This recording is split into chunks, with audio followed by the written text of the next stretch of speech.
want us to adopt your baby? I'd be a disaster as a mother. It's not like I had the best example. And I did. Growing up, I spent more time with a nanny. My mother was trotting the globe with Roger, blowing through money, way too busy to raise a child. What makes you think I'd be any better at it? I've seen you with Emma. You're so great with her. That little girl thinks that you hung the moon. And she's not the only one. You see, that right there is the difference. You're in love, getting married. I tank every single relationship I've ever been in, from boyfriends to business partners. But at least with the whole Bella scandal, I only ruined my career. I mean, this is someone's life that we're talking about.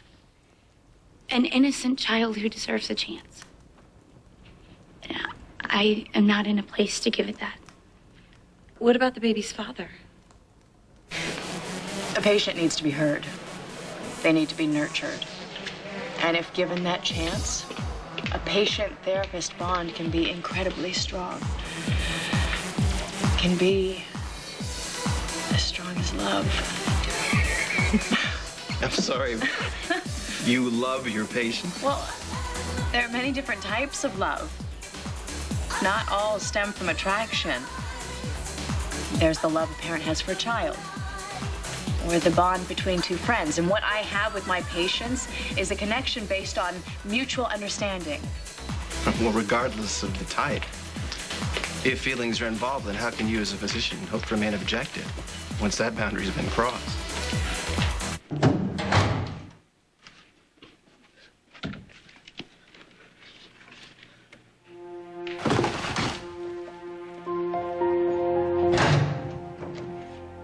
Mr. Stone. Mr. Stone, can you hear me? Mr. Stone. Mr. Stone. Mr. Stone. Please, wake up. I'm scared. You have to wake up. Oh, thank God. Thank God. Are you okay?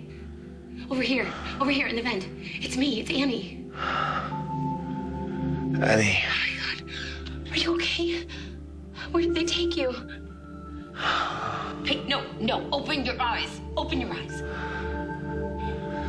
I'm so tired. No. Please. I can't do this alone. Please, I need you to stay with me, please. Annie, I need you to help me. How? Just keep talking. It's my job to create a safe environment for a patient to feel like they can share their innermost thoughts and feelings. No judgments, no expectations. I can't do my job unless I've gained someone's trust first. That's the key to any successful relationship, professional or otherwise. Something you no doubt have already learned. How long have you been married? About a year. They say the first year is always the hardest. Well, that's an understatement if I've ever heard one. I take it the honeymoon's already over?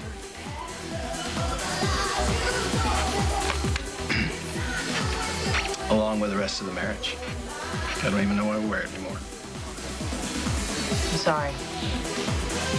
No, I am. In any case, I apologize.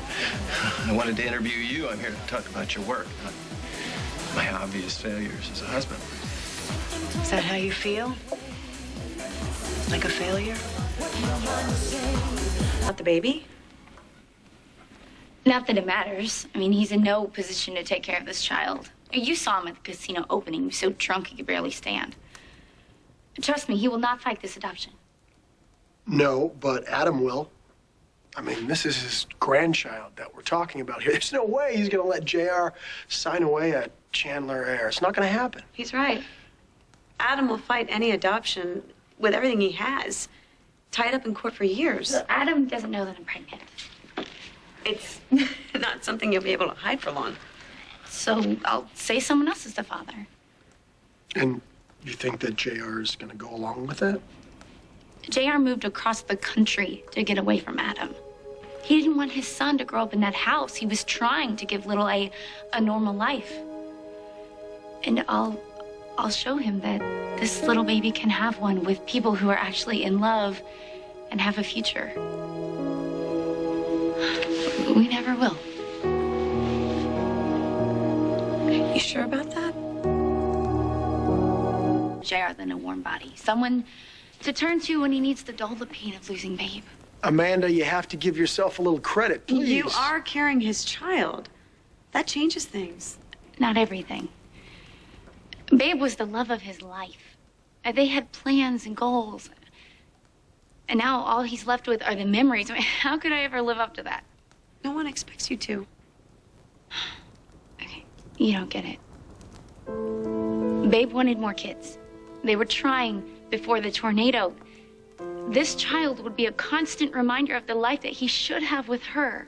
And I don't want to be the person that he ends up settling for, or worse, got stuck with because I got pregnant.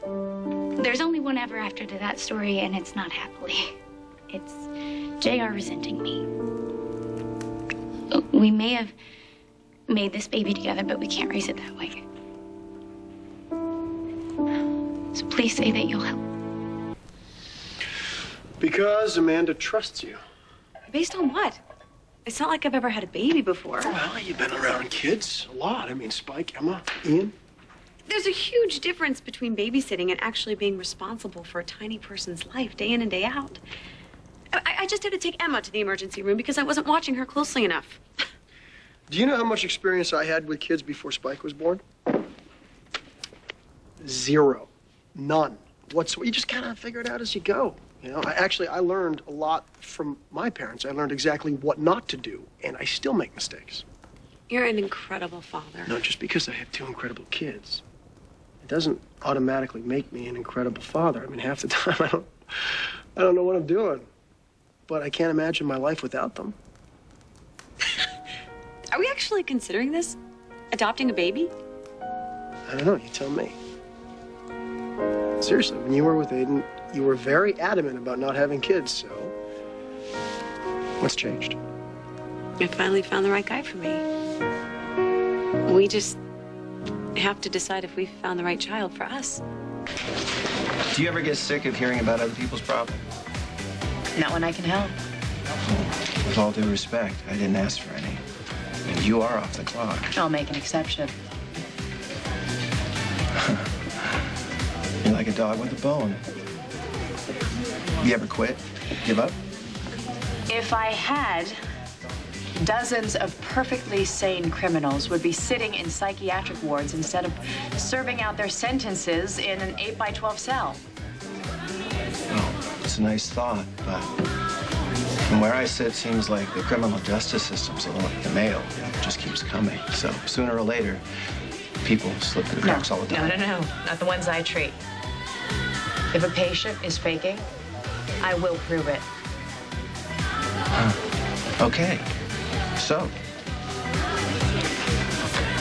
why does it mean so much to you? Dr. Sinclair. I didn't realize the two of you were friends.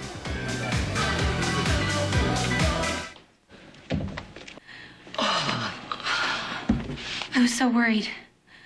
Nobody would tell me where you were. I kept asking. She tried to trick me with a game. What kind of game?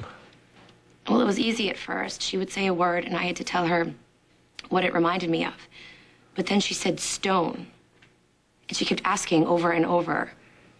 And what did you say? Well, I said solid. And then she got mad, and then I pretended I saw flying monkeys to get her to leave the room. You did good. But what if she asks me again in like a tricky way and I get stuck? Don't worry about Dr. Sinclair, okay? I'll take care of her.